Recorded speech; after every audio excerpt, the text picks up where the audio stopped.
Arif on the beat. DS Production. Cách đòn vào xe lì mà chúng chỉ loài loài đủ mà chúng chỉ biển tu gro và ta na tu chen bagi di chamoin bajal ben ben tu gro và ta na tu chen bagi di chamoin bajal ben ben. Producer Cousin Dizzy.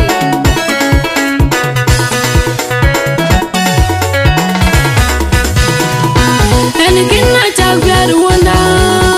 kanang ran wiyayat ti chagan bit ping kanang ran wiyayat akoy ki chayo akoy ki atere yayat. And kinna chagad wanda kanang ran wiyayat ti chagan bit ping kanang ran wiyayat akoy ki chayo akoy ki atere yayat. Yang nyindai yalla chukku jikna bangam chira sida bafara jum joliol ben liel tan pinda real nyinde yalla chukku chukna bangam chira sida bafara jum joliol ben liel tan pinda injanogata kunyeran kuikam janogata kunyeran chingon aliam tamadi kegitura bigo jum joliol ben liel tan pinda loika kuim kai kegitim da tomai rian ke acha gorairin nyan bay eyan wayin tong to karyam eyan wayin tong to karyam amayaran diri ya gopat yujuru na chayan ni adiran diri ya chayan ni adiran dirangwa me chayan ni adiran aguchi ba dinom chayan ni adiran tayro bin jangwem chira sida bafra kai rango shale majum chilo loy dum piang tu kuro baga na dukchen bagi di chamoin bajal ben ben tu kuro baga na dukchen bagi di chamoin bajal ben ben jomuran jayan chawekan bangge kangi jina long di tong di kaya tar ya bipi bangge kaya loy ya bipi anjeleng daran chor chobrian kikya ti chan pajin ka chetong kampa engiren ka jan nyar chetong kampa pajan la tek lon chi anui lon ka jan nyar engoji alom manabai engoji atong kampa kui anjila jai ka ping warer chiri anjila kui ka kol warer ka ba pian jonga wena yana biogadat kolorat kur ka yol timpongnya pialwan en kwating yin kujai lenin chola gorgor ka grin nyan bai laika kuyin makai ka tim da tamai pian ke acha gorairin nyan bai eyan wayin tong to karyam eyan wayin tong to karyam e bibin chelo tong to karyam waida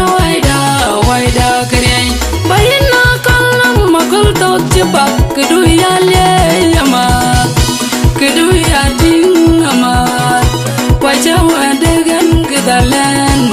atar kamu dan jawi ben ben pialwan jalai pingen kaluam kunyawal ake kejayan jumjol yal ben liel tan pinda loika kuyim kai kegitim datang mayrian ke aja gorairin nyan ban eyan wayin tong to karyam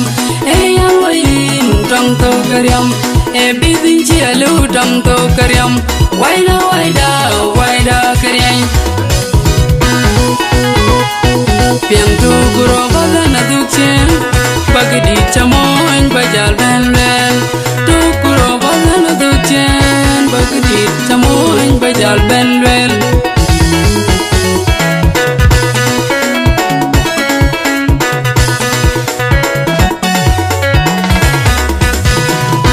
And kinna chagad wanda kanang ran wiyayat ti chagan bit ping kanang ran wiyayat akoy ki chayo akoy ki atere yayat. And kinna chagad wanda kanang ran wiyayat ti chagan bit ping kanang ran wiyayat akoy ki chayo akoy ki atere yayat. Yang nyindai yalla chukku jikna bangam chira sida bafara jum joliol ben liel tan pinda real nyinde yalla chukku jikna bangam chira sida bafara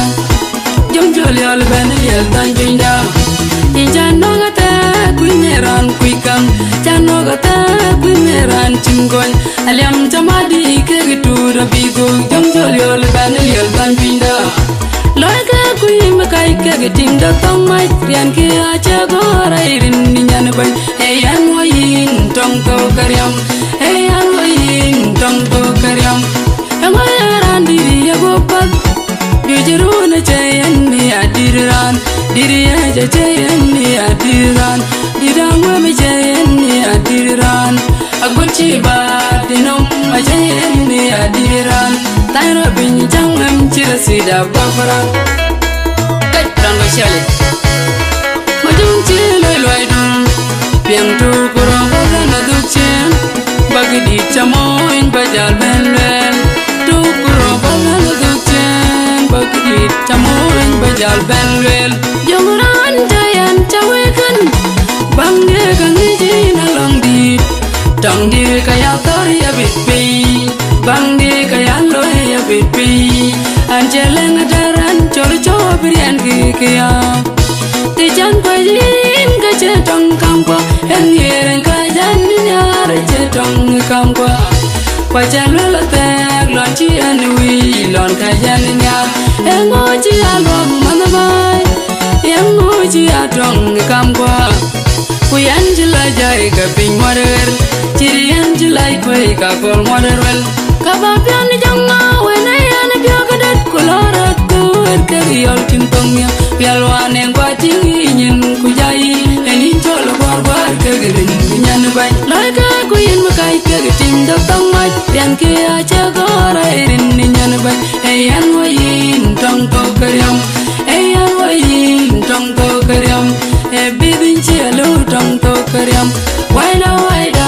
waida karyai bayin na kalam makul to chibak kedu ya le ama kedu ya ting ama wacha wadagan kedalan ater kamu dan cawi ban pialwan jalai pingen keluam kunyawal aker kejayan jomjol yol ban lial tan pinda loi ka kuyem kai ke gitim da tong mai rian ki acha gora irin nyan ban eyan wain tong to karyam eyan wain tong to karyam e bidin chi alu tong to karyam waida karyai kai rango shale majum chi loi dum piang tu kuro ba na duk chen